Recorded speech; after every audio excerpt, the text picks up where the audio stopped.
they're getting kicked out of their place because it's being developed, like the land that their house is on, and so they can't really afford to find much. another place. Yeah, so they're moving out of town too, and so it's kind of, I don't know. I don't know if it's getting better or worse, but What does it sound like? yeah.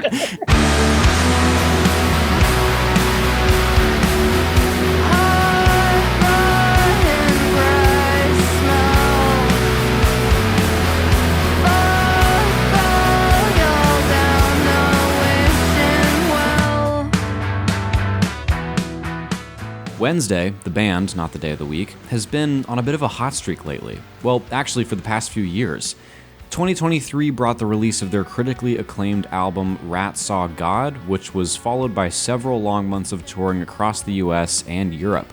And after a quick break for the new year, they're back out again, touring around the Southeast and then later New Zealand, Australia, and even a quick stop in Japan before taking a well-deserved break in preparation for the rest of the year.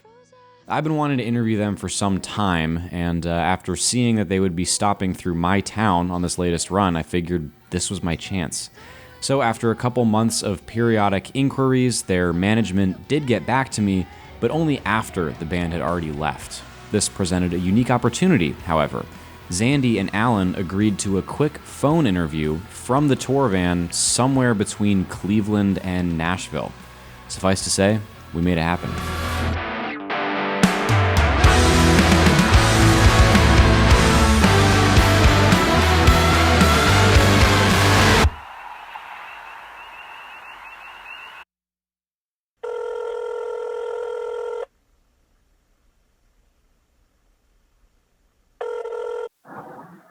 Hello. Hey, this is Jack. I'm calling about the interview. Hey, Jack. How's it going? Not bad. How are you? Good. Did you say Jack or Jackie? Jack. Jack. Cool. Now, none of us having done a proper phone interview before, there were some technical difficulties as we tried to get in touch. We ended up calling each other many more times over the next few minutes, only to be disconnected pretty much immediately after answering. I'll just spare that bit and skip to when it actually worked. Hello? Hey, I'm sorry. We were trying to do a thing with two AirPods, and I just don't think it was working. It's all good. Oh, man, that would have been cool, though. Yeah. You're headed to Nashville this evening, is that right? Yep. We're on our way there right now. Yeah, so I'm guessing you probably have made this drive couple times before, just because it's, not far and Nashville's kind of a hub, right? So Definitely. Yeah, we're coming from Cleveland. okay. I don't know if we've ever made that specific drive from Cleveland to Nashville, but we definitely have driven to Nashville from all kinds. I've definitely passed through Cincinnati like that a bunch. But yeah, do you guys typically try to just like power through these slightly shorter distances, or do you like to stop if you have the time for it? Oh man, it totally depends. Yeah. This is like an 8-hour drive today. Oh, okay. So we usually try to power through. Sometimes we'll like stop and sit down at a diner for lunch to break it up a little bit. But yeah, usually just power through the drives like this. All right. And I guess for the next 10 days or so, you'll just be kind of around the Southeast. Do these smaller, kind of more regional tours feel like laid back to you guys more so than the large scale ones? Definitely. Okay. Well, like, they're really fun, though. Mm. Yeah, the venues we play in smaller cities tend to be more intimate. And we just, I don't know, we also enjoy like passing through smaller towns because big cities can just be kind of like dense and hard to logisticize your way through. Mm-hmm. The small towns are easy. People are really happy to see you, and the hospitality is generally like way friendlier. Cool. So yeah, we're kind of psyched for this last leg. Awesome. Yeah, no, I imagine, it feels kind of like you're easing into touring for the year rather than just like diving headfirst into it. Yeah. Yeah. So 5 people in a van for hours on end, I'm guessing there's some natural ups and downs there. And you guys have done just so much touring over the last year. It's insane. Are there any like lessons learned from being on the road so much that you sort of use to make the whole experience easier for everybody? We mounted a TV. Really? Lesson number 1. Mounted TV. Let me think. I mean, there's so many little things you learn about being around the same people night and day, Mhm. making decisions together. It's all like kind of communication type stuff, though. I feel like I don't know if I have any like tangibles. Yeah. Yeah. to- Well, if like someone's got headphones on, if they're all in their own little world, just try to leave them be. Let sleeping dogs lie. That's a good one. Right. There's a funny phenomenon in the band. I guess I don't know how related this is to the question, where it's like every like 2 hours, like a conversation between almost everyone will strike up for about 15 minutes, and then it'll be like dead quiet again for 2 hours, and that's like kind of the dynamic. I feel like typically. Yeah, I mean, I would imagine it'd be like important to at least recognize sort of the general rhythm of things and just kind of go with it. Yeah. Yeah. So, who controls the music on the road, or does it kind of rotate, or do you guys listen to your own music? It's pretty democratic. I think some of us prefer listening to our own music, and we kind of switch off who's got the aux. Right. I feel like it's like a passenger controls the music, but the driver can be like, I want to hear this. Oh, okay. Yeah. We were just listening to a podcast also, which happens more and more frequently. Yeah, I don't know. I actually find that trips go so much faster listening to podcasts. It's really strange, but Yeah, we're getting used to it. Yeah, it really does shave the time off when you're just like listening to someone tell a story or whatever. Right. And then it's something to talk about later. So Yeah, definitely. yeah. So, this is the next 10 days or so. It's life. And then I think there's like a week, and then you guys leave for New Zealand and Australia, and just, more tour dates scheduled through pretty much like the end of the summer. But I was noticing that there's, adequate space between each run. And so I guess, is everyone intentionally sort of avoiding what happened last year with going from like West Coast to Europe to East Coast with pretty much like no breaks in between? Oh my God. Yeah. After that tour, we literally like got in touch with our booking agent and kind of laid down some ground rules, basically to that effect. Yeah. Because we are all people who really love being home a lot. Yeah. And like we miss our friends and our dogs and our partners or whatever Right. when we're out so much. And so, yeah, just having a little bit of time at home is really good in between tours to like kind of distance yourself from like a mental break, Mm-hmm. I guess. So yeah, this is the busiest probably touring portion of the whole year that we're in right now. Yeah, I think it kind of falls off after this. We got those West Coast dates, and then it's just kind of like festivals and whatnot planned after that. Cool. So we're pretty happy about that, honestly. Awesome. Yeah. And so like you guys are obviously fond of these, smaller regional tours where you get to play more intimate venues with maybe some smaller, tighter crowds. But you've, played everything from, bigger festivals to larger indoor shows. Do you guys have like a preference of setting of like venue, I guess? Dan, we were talking about this because last week we played this like tiny room in Boone, North Carolina called Lily's Snack Bar. And basically how I feel is that we started writing music together to play in basements and small rooms. Right. And that's kind of the vibe that we still carry musically. Mm-hmm. And I think there's something really spirited that happens in all of us when we're playing such a small room to such a tightly packed small group of people. I'm really happy with this tour. I really like having the variety because I feel like sometimes, as fun as it is to play small venues, it can get exhausting because it's like, they can just be a little rough, I guess. You know what I mean? Like hot, not enough space for anyone to be in private or anything.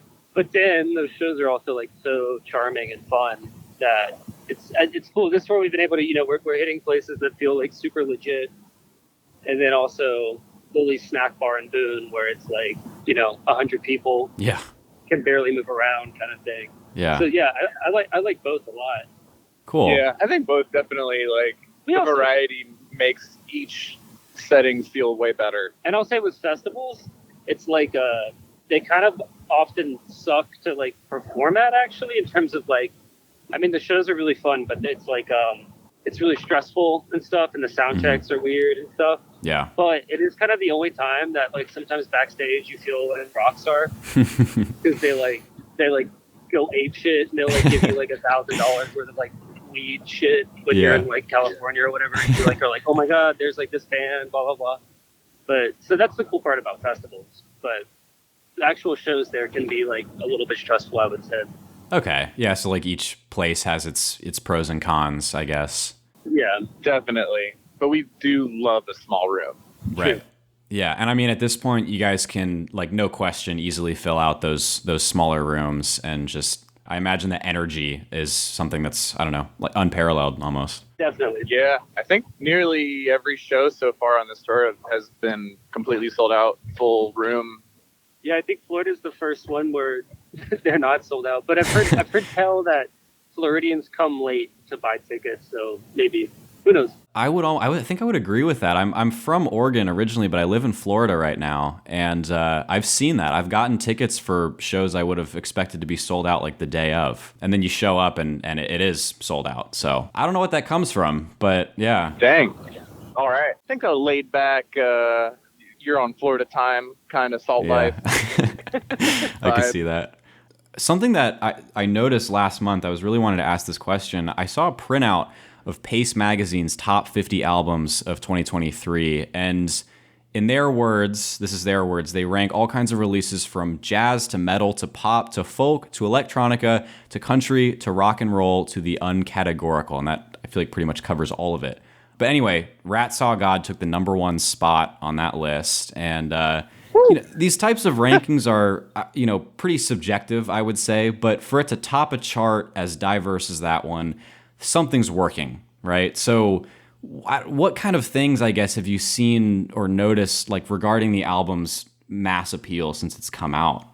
It's got to be Carly's songwriting. I feel like is a massive part of it. Right. Just the storytelling and the, like, regionalism of it seems to be, people are really drawn to that. Interesting. It's also just kind of one of those things that's hard to pinpoint because, I mean, the year-end list was really crazy, and just generally the reviews that album got. Yeah. We loved the music, and we were all making that album, and we were like, these are great songs, but we kind of did not have any idea that people were going to fuck with it so hard.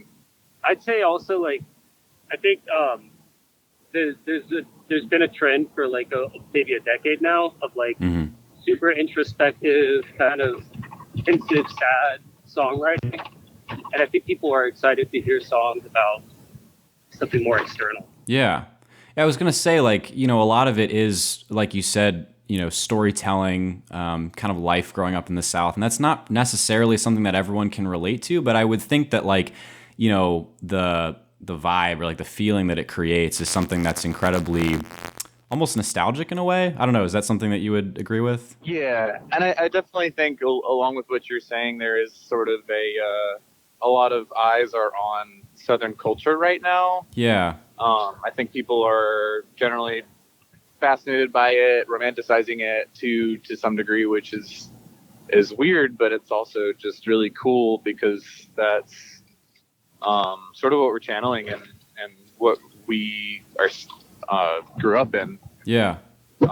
So it I guess it just feels pretty lucky, maybe. Okay. That our moment is coinciding with like this bigger interest in where we and others are from, but the Southeast. And I don't know. Okay. Yeah, I could see that. Could have something to do with it. Yeah. You mentioned Carly's songwriting. Is songwriting typically more of a communal approach for you guys, or what does that look like? Carly comes to us with lyrics and a melody and a chord progression. Okay.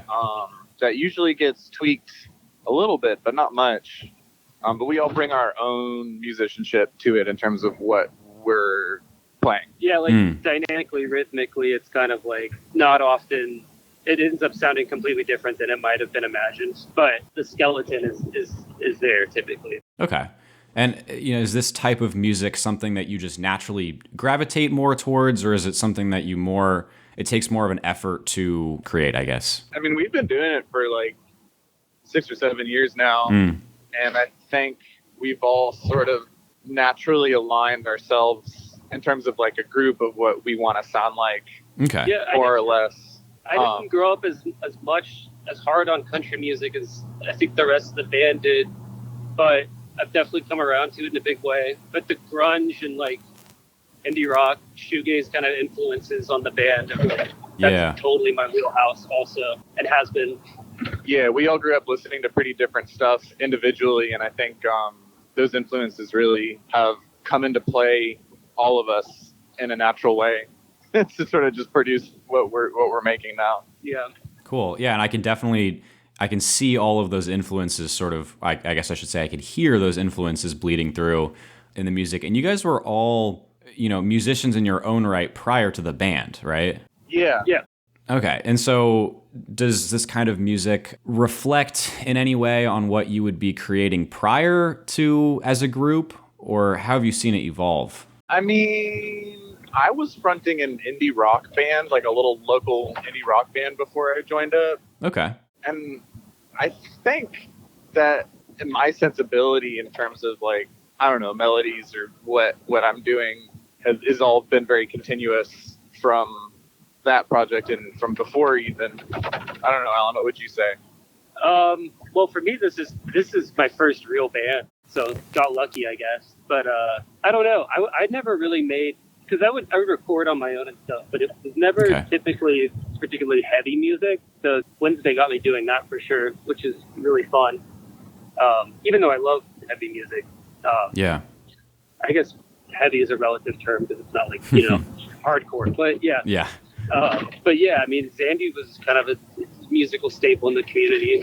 Yeah, and you mentioning the community, I was reading recently an interview that I think Carly did a few months ago, and she was talking about the Asheville scene, how in a smaller town, the music scene is just naturally more tight-knit, which kind of makes it easier sometimes to meet other artists and collaborate, which is exactly what you all did, if I'm understanding it correctly. Is that right? Yeah, basically. I mean, we were just all in school together, but yeah, I think generally that's super true. Asheville is kind of a weird community in those terms, though, because there's so much music and arts and stuff happening. It's like a growth economy, so that's really like encouraged, I feel like, for all like the people working service jobs, is like, also you're an artist, like and celebrate that. But there's like the jam band, like White Dreads crowd, and there's like the metal guys who are like doomy, and then there's like jazz people like playing like open mic jazz nights,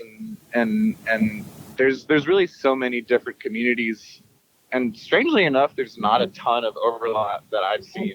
Yeah, that's true. Between all those communities. Okay. Well, I feel like we have some people in the hardcore metal scene that will like play around in other bands too, but I sort of agree. But like when we were, years ago when we were all coming together playing music, we were like in our early 20s, and the early 20s community is also sort of its own large circle in town, and so it felt definitely felt like being part of a community. Yeah.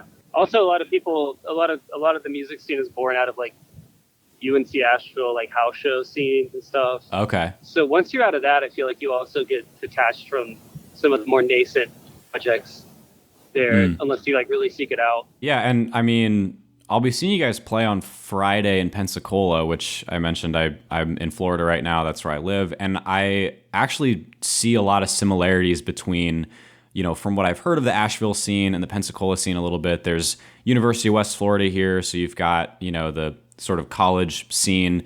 There's a bunch of like old people in punk bands too, actually, which is weird. Whoa, but that's fun.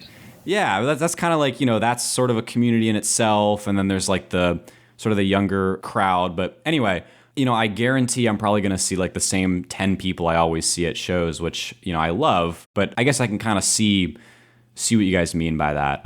Aside from making connections a bit simpler, what do you guys think like a closer sense of community does for a music scene? It's definitely more vibrant, I'll say that. Yeah, I mean, more vibrant is key. And also I should have mentioned that part of our community in Asheville was a venue where Carly and I both worked at. Oh, okay. It was called the Mothlight, and it's a really, really awesome spot. All different kinds of bands would come through there. It was like a 300 cap room. And then I also, in my house, had a basement venue. So like I had a big basement, and I would put on shows there. Sweet.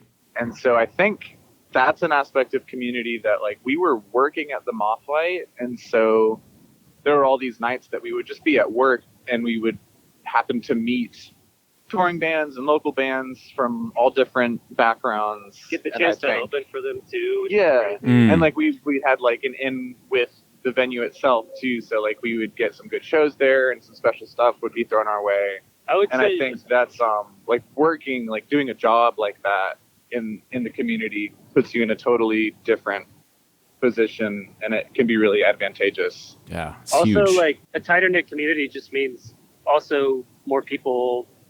I don't know, people just get excited about whatever you're doing. Like, especially if you're like friends with a lot of people and you're making music for the first time, and you're just excited to hear what you're about to do, and you kind of get the friend group that will like keep coming out and like keep making you feel like you have a reason to sort of like keep making that music.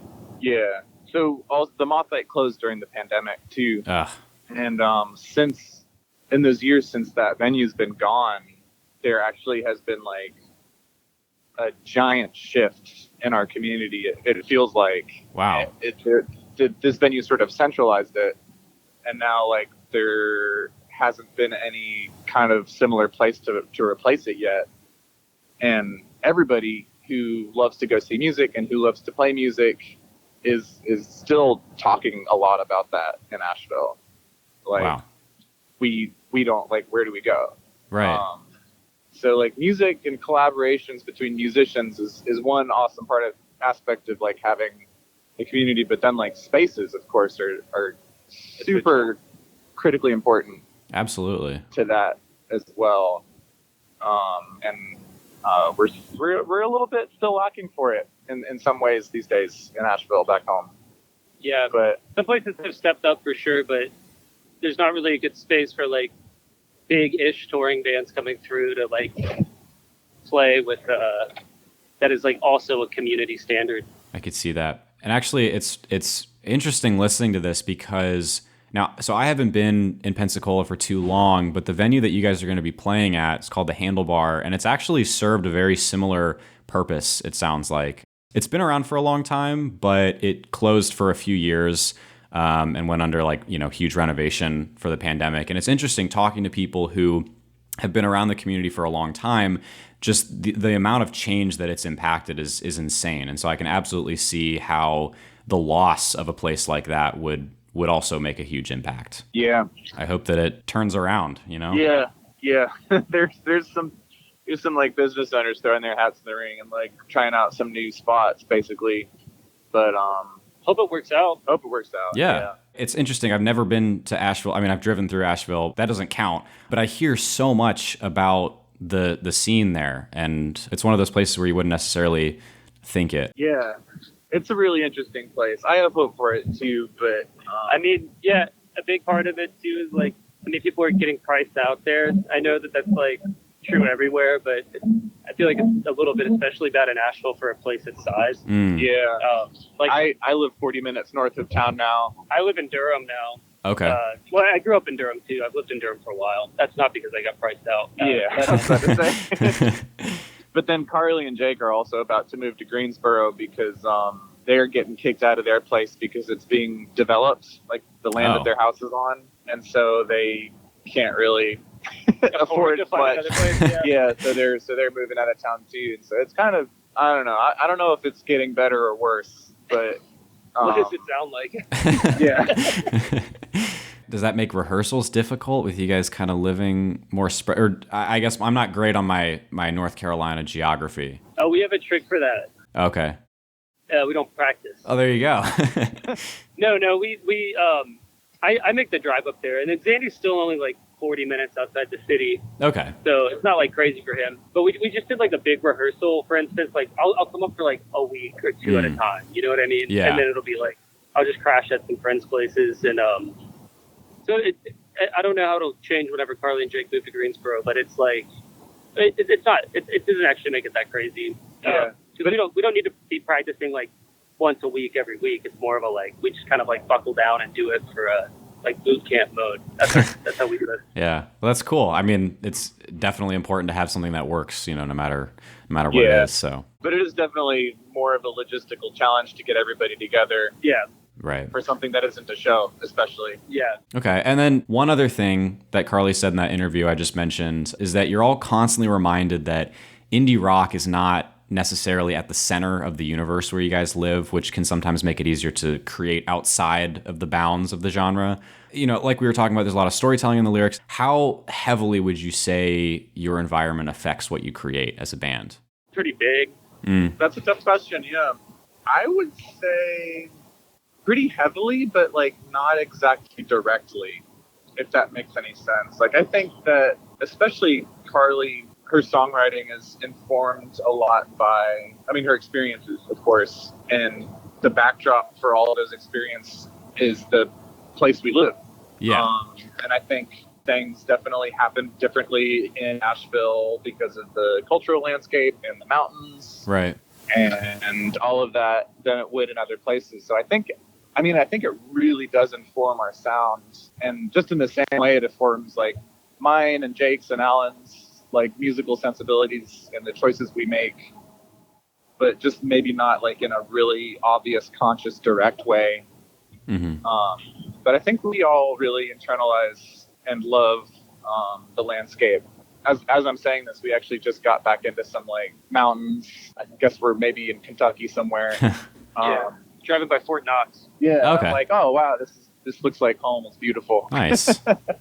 All right. Well, sweet. I don't want to take up too much of your time. I'll ask one last question. The album has been out for, I think, something like 9 months now, and you've had the chance to tour the record. You've sat with these songs for a while. Are there any hints of the next big thing on the horizon? Oh, yeah. I mean, I guess if we tell people at shows every night, we basically practiced a handful of new songs and we're playing the next shows. So if you want to hear some new hits, come out.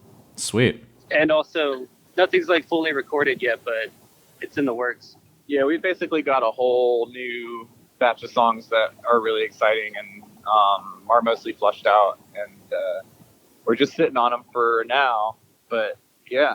Okay. Definitely got some exciting stuff. Yeah, I'm definitely looking forward to hearing those. Yeah. Thanks for calling, Jack. Yeah, thanks for talking. Of course. I forgot what day it was, but I guess see you on Friday? Yeah, Friday. I'm looking forward to it. Dang, Friday night. Yeah. Friday night. Pensacola. Let's rage. Let's do it. Yeah, it's going to be awesome.